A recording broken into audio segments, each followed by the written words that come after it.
Hey everyone, this is Tony, Dungeon Master for DnD RAW. And it's Bethany, who plays Saria.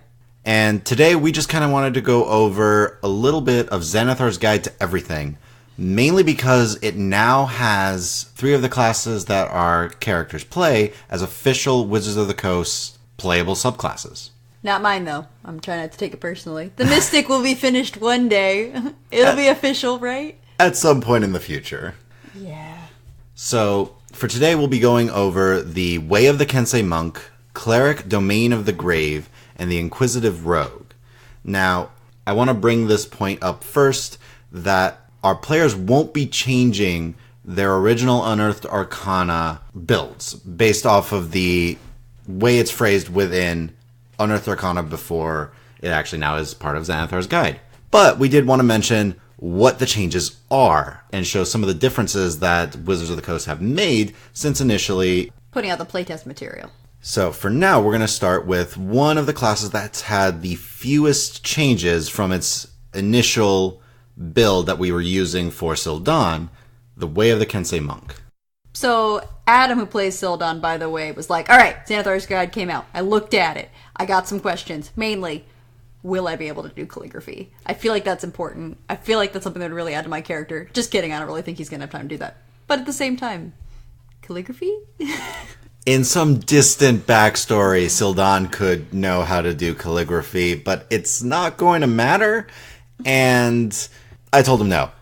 But that is one of the main differences that Sildon would be able to have. So one of the things is, under Path of the Kensei, now each of his specific aspects has a name. So like his ability to parry an attack where he can use an unarmed strike in addition to a regular attack is now actually referred to as Agile Parry. There's also the Kensei weapon, specifically referencing that he can specialize in a particular weapon type.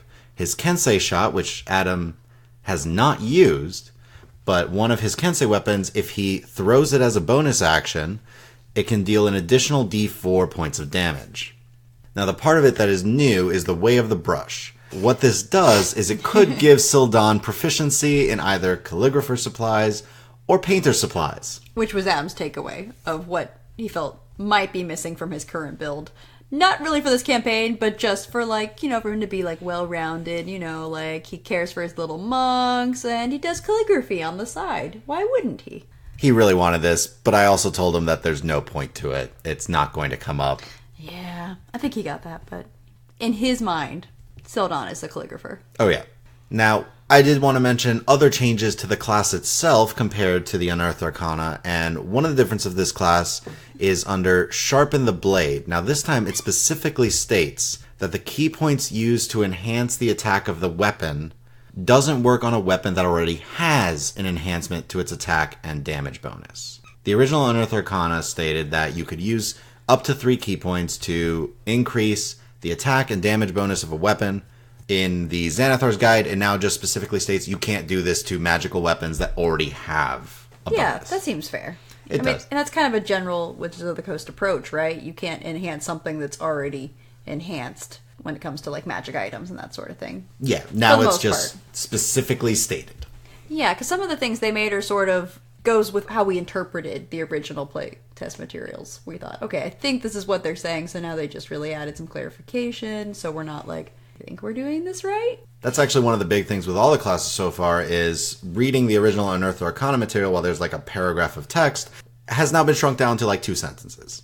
Just to make it simpler, more straightforward, and just a little easier to understand what they actually meant by it. Mm-hmm. But that's all that's really different in terms of the Way of the Kensei Monk. However, the Domain of the Grave Cleric is very different. A lot has actually changed. So first I'll go over what would be different with Kalima had she been focused on the Xanathar's Guide version over the Unearthed Arcana.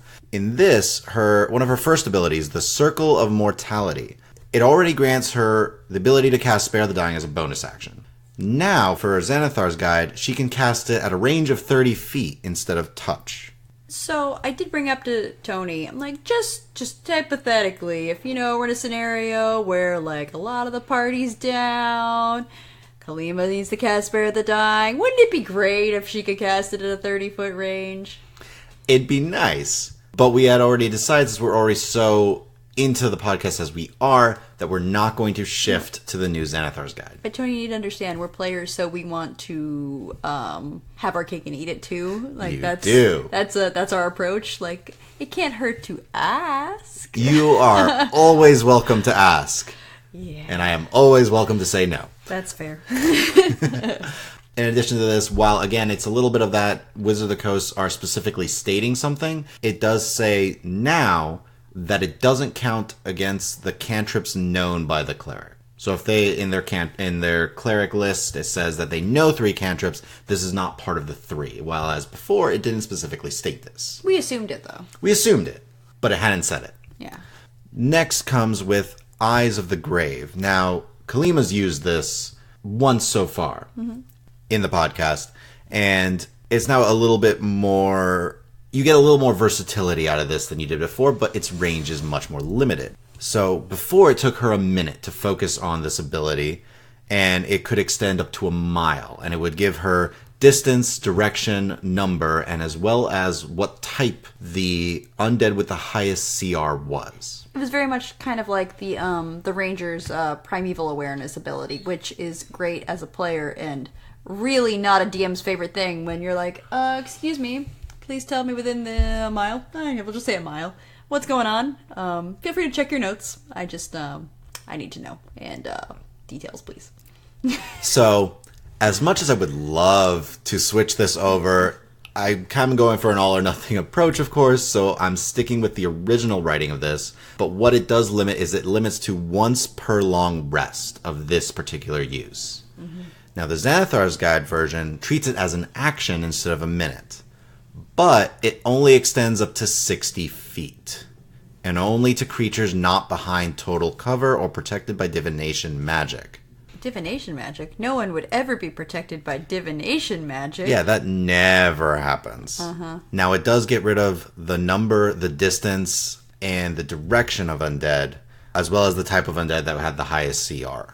But it's sort of like a more immediate undead radar, like a ping. It's a much more immediate, like, hey, is there any really close? So is it kind of like, alright, in Dragon Age Inquisition, you know how when you're going around, like, running through the hinterlands, you have that little ability to click in your thumbstick and it sort of sends out a little pulse, and then it gives you a little bing when there's like some loot nearby or a plant you can pick. That's kind of the perfect way to describe it. Now, you won't be able to see it the way that you can in Dragon Age. You hear a little but you hear the ping. And you're like...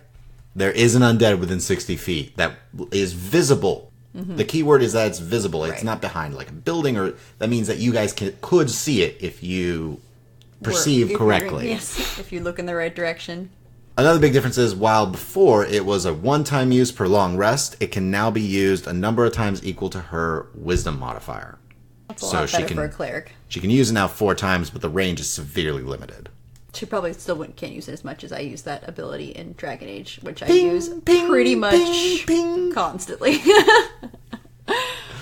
Oh, that's a great ability. So one thing I did forget about Circle Mortality is that in both cases, she still gets, if someone is at 0 HP, they get the maximum healing of a healing spell she gives them. Which is pretty epic, especially at low levels where you are scraping by with... Well, some people are scraping by to get as many hit points as they can. Some people have lots of hit points. And temp hit points. Yeah, it really depends what kind of class you picked. But, like, for a little wizard, perhaps. Oh, gosh, that was mean. Not a little wizard. A wizard with a little amount of hit points. Is that better? That's slightly better sounding than a little wizard. Yeah, he's a normal-sized wizard. Sorry. Daryl, I know you are a normal-sized wizard. Forgive me. Anyway. Jump into the Channel Divinity Path of the Grave that she has. Originally, it was just a range of touch, and Kalima hasn't used this yet. Now it has extended the range to 30 feet, and what this does is it gives a target vulnerability to the next attack to hit it.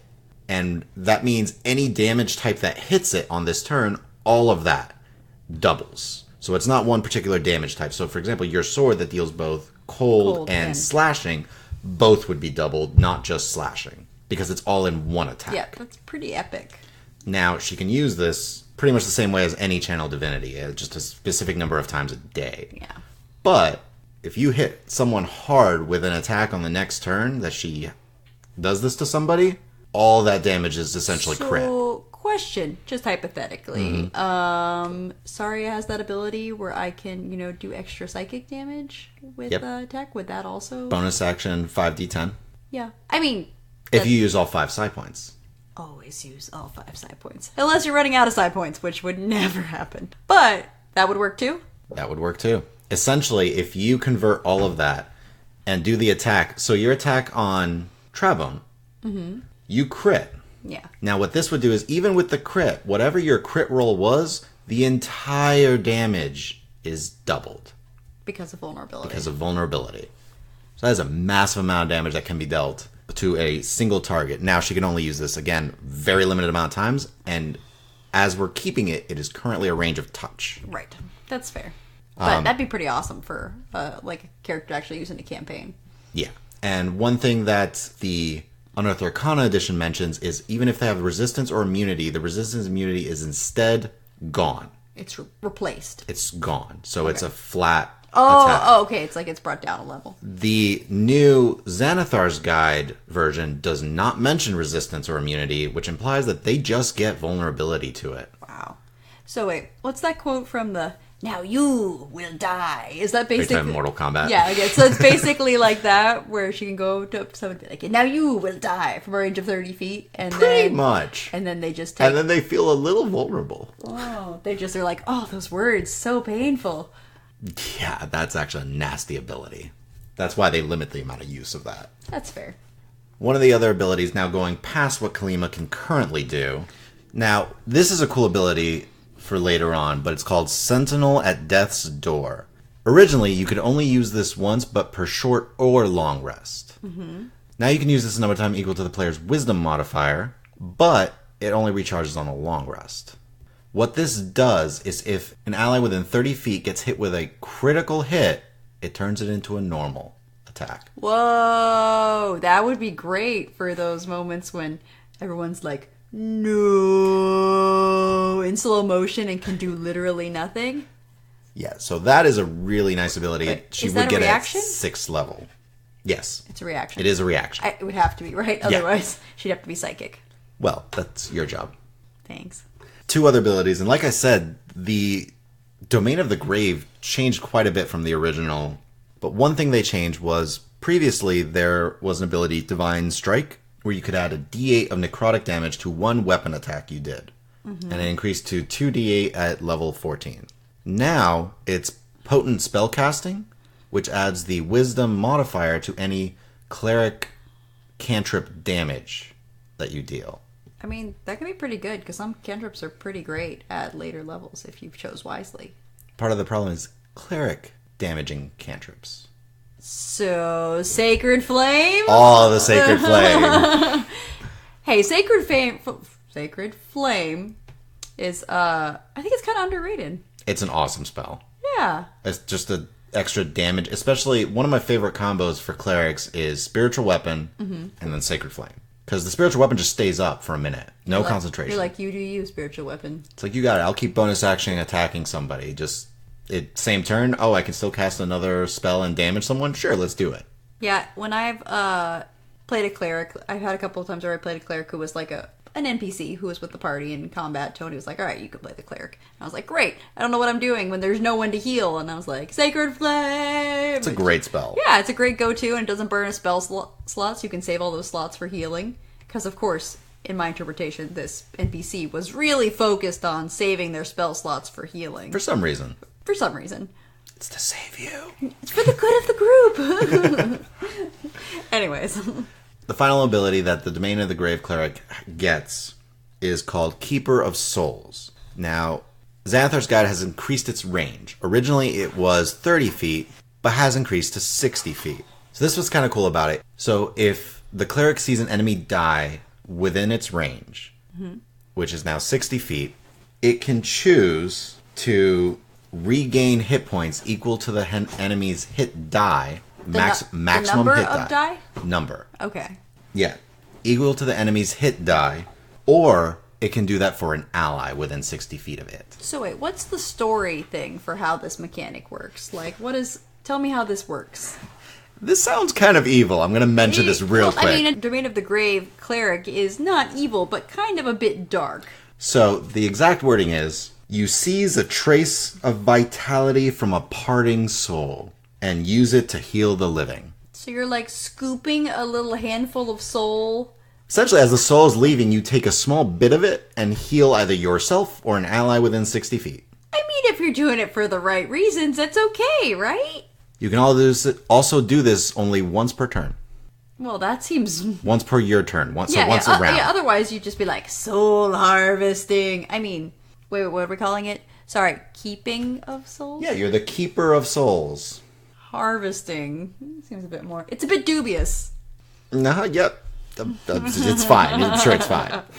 So that's all of the abilities that have changed now for the Cleric Domain of the Grave. Mm-hmm. So going on to Tor as our final subclass that we're actually using within Orinthal. Except for the Mystic, who wasn't included in Xanathar's guide for some reason. I was going to say that's official now. I'm sorry, Mystic. That's okay. She'll get nerfed. Probably. Some of these abilities have been nerfed a little bit, or just more specifically stated. Yeah. Which is actually kind of a perfect place to start for the Inquisitive Rogue, whereas Ear for Deceit is now just more concisely worded. So what it was before was essentially, when you're attempting to detect a lie, you can roll the dice and take either the number rolled plus your insight, or you essentially have a DC 8 plus your insight check. It was actually worded even worse than that, which add your wisdom. If you have proficiency, you add your proficiency. If you have expertise, you add double. Yeah. So it's basically, this is just a clarification to what it already had. So what it just says now is you roll, and anything rolled less than an 8 is considered an 8. That's a lot easier. Kind of much simpler way to write this. The next ability that Tor has is Eye for Detail. He hasn't really used this. So one of the big things with this one is, as a bonus action on each of his turns, he can use a perception check to spot hidden creatures or an investigation check to figure out puzzles or clues or anything like that. Which is great, because otherwise those perception checks and investigation checks are your action. Any sort of check is an action. Much to the chagrin of many of our players. Well, part of the thing is, I know not everybody plays this way, but the one reason I realize that stuff like perception checks are considered actions is because of the dragon's legendary action ability. Yeah, though it's funny when you're looking at a dragon's legendary actions and you're like, oh look, he can do this amazing thing like swipe his tail or flap his wings, or he can make a perception check. Oh, I mean, it's so hard to decide what choice what to use. Do. I mean, this perception check to fight the enemies who are right in front of him that he can see. I guess maybe it would be different if there was a really sneaky party, or if he was just a really paranoid dragon. So a dragon. I don't know. Most of the dragons I've played as DM have been really cocky. They tend to get very comfortable in their dragonness. Like, they're in their lair, they got their hoard, or... You guys also dealt with a fat dragon who was very sure of himself. Oh, that's true. That was in Out of the Abyss. So, another of Tor's ability that he has used is his Insightful Fighting. Mm-hmm. Now, this allows him to use a bonus action to use his insight versus his opponent's deception check. If he wins, he can use sneak attack damage on them, even if he doesn't have advantage. Now, the original wording had it so, as long as there was no enemy within 5 feet of him and the target, he could still use it, and he could even use it if he had disadvantage on the attack roll. Now it's a little different.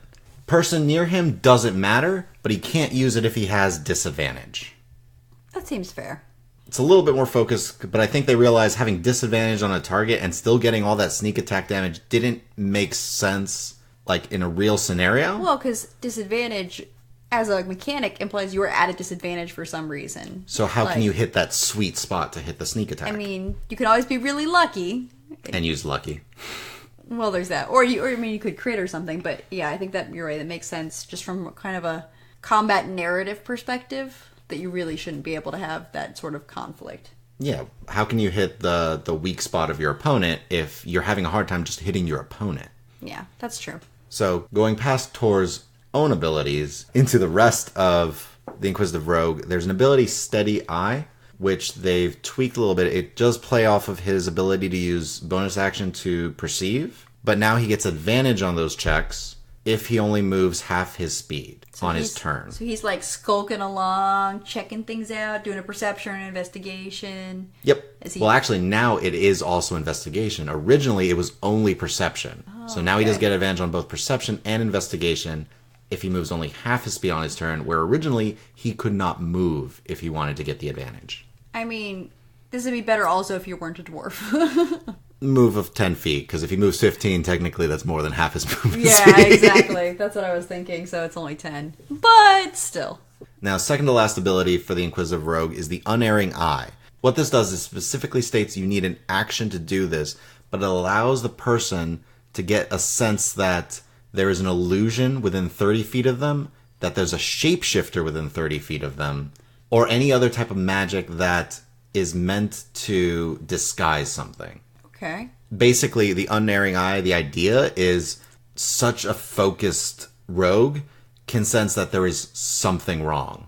Something magically wrong. But they don't get what it is? Or they do figure out what it is? No, they don't actually get what it is. They just sense that something within 30 feet of them is not what it appears to be. Something is not right. Okay. That could be really handy for particular types of enemies or in certain scenarios. Yeah, like shapeshifters. I don't know, maybe. Like that would happen. Yeah. Now, it does specifically state you get no insight into what is hidden or into the true nature of the thing. In addition, now what it does is you can use it a number of times equal to your wisdom modifier per long rest, whereas before it didn't imply a limit. Oh, so you could just spam that. Granted, it is your action, though. It's your action. Yeah. But now it also specifically states it's your action, whereas before it didn't.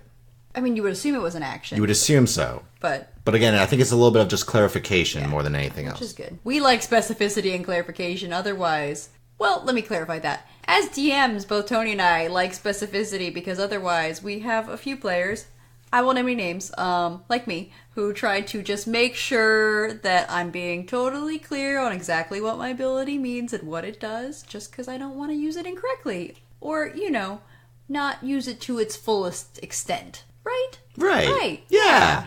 That's just what I'm doing. I'm just trying to be a responsible player. We also said yeah in almost the exact same tone. That never happens. The final ability for the Inquisitive Rogue is the Eye for Weakness. The only thing this does is adds extra damage, but it adds an extra 3d6. Originally it was only 2d6. But it only works on a sneak attack against someone who is under the effect of the Insightful Fighting feature. Now that's a bonus action, right? Insightful Fighting. So you can use the Insightful Fighting and then activate the Eye for Weakness. The Eye for Weakness is essentially already activated. Oh, okay. It's not an extra thing, so what it does is you activate Insightful Fighting. But then, I mean, use your attack action, I assume, to let's say go for the gut. In Tor's case, he uses a crossbow mostly. Oh, that's true. So he'll do his Insightful Fighting, he'll fire his bolt, and his normal sneak attack damage, plus his regular damage, plus 3d6. That's a lot of damage all in one shot. Yeah, that's true. Not too shabby. What level is that at? That is a 17th level. Okay, so it's a little far off, especially considering, we're not leveling. Nope, not for this campaign. Not for this campaign, because we're keeping it short and tight. Mm-hmm. Focus on the story.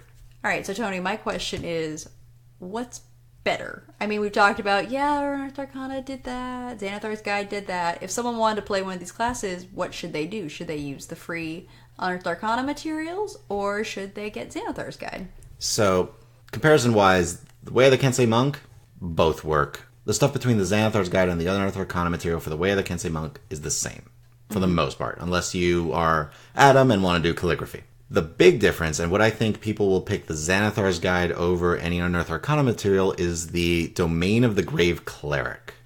Now, you have a little bit more limit in some of the abilities, like the range of the Eyes of the Grave, but being able to use that several times a day within a 60-foot radius versus once a day, even in a mile radius. I mean, thinking about it, it takes a minute as well to cast, and sensing, okay, there's a number of enemies within a mile in that direction, about 700 feet from us.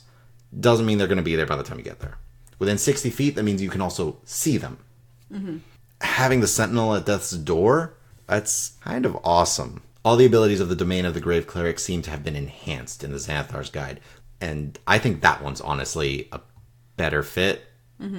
Makes you feel like more I guess, connected with what's going on in the combat besides just keeping people from dying and healing. Yeah. Right, gives you a little more connection to Death. to death, yes. Well, the passage on, essentially, is the whole idea of the domain of the grave. Yeah, and I know Rachel took that into account when she built Kalima, and yeah, so I think that's something that she definitely tried to integrate, so that still totally would work with her character. So we did consider, or we talked about, like, hey, should we switch over to Xanathar's guide so we can update these? But it's also really hard to change your character after you've already been playing it. We've also used a lot of her abilities as it is, and I don't want to necessarily say, oh, well, suddenly you feel your power is weaker in one sense for Eyes of the Grave. It's not weaker, it's just changed slightly. Like, yeah, just have to, like, kind of retcon things that have happened, so we decided to keep it consistent. We decided to keep the original Unearthed Arcana usage of these particular subclasses. Lastly, the Inquisitive Rogue. Honestly, one of the big differences between Xanathar's Guide versus Unearthed Arcana is that Xanathar's Guide makes it much more specific as to the range of its abilities. It's more concise. It gives you it's better written. Is part of what you're saying. Yeah, it's better written. I would say again, Xanathar's Guide in this case is better overall for the Inquisitive Rogue. 'Cause it also gives you, for example, the Steady Eye. Now you have also advantage on investigation checks, and you can actually at least move half your movement. You don't have to stand perfectly still. Yeah, that's definitely a bonus. So, alright, so we talked about the Unearthed Arcana and comparing it to Xanathar's Guide. Can we talk about how much we love Xanathar's Guide? Xanathar's Guide is amazing. I was super excited for this to come out. It came out on my birthday, so I did not purchase it for myself. I did. Yeah, I kind of had a feeling that you were going to get it. But it's great. I love it as a player and as a DM. It's got, besides just these classes, there's all sorts of amazing things. Just like recently, we were building characters for our annual Christmas game we play with friends. And we have some new players who, they're totally new, not just to 5th edition D&D, but to tabletop gaming really in general. So it was kind of like a bit of a challenge to like, I mean, they were excited about it, but to bring them in how to build a character, and Xanathar's Guide is awesome for character building. Like, it gives you all these tables, like, I don't know what to name my character. Here's a whole bunch of names. Here's a way to refine your backstory. What kind of home did I grow up in? How many siblings do I have? Like, there's all sorts of resources that really help you nail down those story points, and it's not just for new players. I found it really useful too when I was creating my character for that. We both did. A lot of what we did is I'm winding up creating a shadow sorcerer for this game and rolling on how do I have my power? How did people react when I first exhibited it? How did it first show itself to me, essentially? What was my life like growing up? Just rolling on these tables really helped me create a pretty quick backstory for this character. Well, yeah, and sometimes we rolled something where, like, that doesn't feel right, so that kind of gave you a sense of, well, I didn't know where I wanted to go with this, but this doesn't feel like it's the right fit for this character, so it give you kind of a way to compare and say, okay, well, maybe my character grew up kind of, like, in a nice home. Maybe I wasn't an orphan. D&D characters are never orphans, so that's always out of the question. Ha ha ha. Yeah. But also as DM, there's all sorts of great stuff in there. There's some things I haven't gotten to use yet as a DM, but I really want to, like complex traps. That sounds awesome. Actually, one of the things, and this is something that I find really funny, is the falling mechanic. Considering that was the very first rules as written episode we ever did was on falling. Yeah. They actually have a specific rule for it now. Well, for falling from high altitude. From high altitude. Yeah. Yeah, so we were like, aha! This had nothing to do with our episode, I don't think. This is just But it was really something that caught our eye when we first saw the table of contents, and we're like, okay, they're going to answer our question. Then we saw the answer, and I'm like, We still might tweak our way of using it a little bit, but one of the big things that we are not as certain on is essentially if you are pushed from a structure and can't grab the edge in a high altitude situation, you immediately drop 500 feet. which is a lot. That's a lot. I mean, maybe not if you're fighting a dragon in the sky. 500 feet still gives you a lot of time to recover, maybe. But at other times that could be pretty... But essentially, your speed doesn't increase. You are always dropping 500 feet every turn. Which doesn't take into account our whole discussion of terminal velocity that we had in our other episode. So if you're curious about that discussion, that's our first Rules as Written episode we did last year. Yep. Where we really just analyzed to death how falling damage would work. and how teleportation would work with it. Yeah. So if you like that type of stuff, go ahead and check it out. But we thought that was awesome that it was included in Xanathar's Guide, an actual mechanic for this. But yeah, I think Xanathar's Guide, pretty great. I have heard people say that some of the spells are really overpowered. Yeah, and in my first reading, I haven't gotten to use any of them yet. I picked some for my Critmas character, and I think they're fun. I don't know how it's going to actually play in the game. I think the one I picked was one that people have been mentioning. The Healing Spirit might be a bit overpowered. I don't know. I have Shadow Blade because it's a Shadow Blade, and that sounds cool for a Shadow Sorcerer. Because you got to stay on brand, right? Shadow all the time. Yeah, all Shadow all the way. You don't want to be like, whoa, what's this? You have some sort of sun-related artifact or spell. You'd be like, oh, I'm so sorry. Shadow. Anyway, sorry, that was a little off topic. Just a little. But if you are either a DM or a player and you really want to get some great material to help you with running a game or building your characters, I think Xanathar Guide is pretty great. Honestly, even for the aspect to help you build a backstory for your character, I think that could be amazing for a DM who might need to build some backstory for their NPCs on the fly. Yeah. So doing a couple of quick rolls to have a couple of points in case, you know, you have an NPC that players are for some weird reason really curious about that you hadn't planned to have talk about his whole history and his past. This could be a really cool way in order to fill that out a little bit. Yeah, so recommend Xanathar's Guide. Absolutely. It's a good gift. It is a great gift, as has been proven. Yes, excellent gift. Will keep your DM or player or wife happy. Yep. Or spouse or whoever, friend. Also, I know we talked about this, but it looks a little Christmassy themed even. Yeah, the standard Xanathar's Guide cover has Silgar, the goldfish who belongs to Xanathar on the front, and it kind of looks like a Christmas ornament, so I'm pretending it's festive. It's all about Christmas. It's not, but it could be.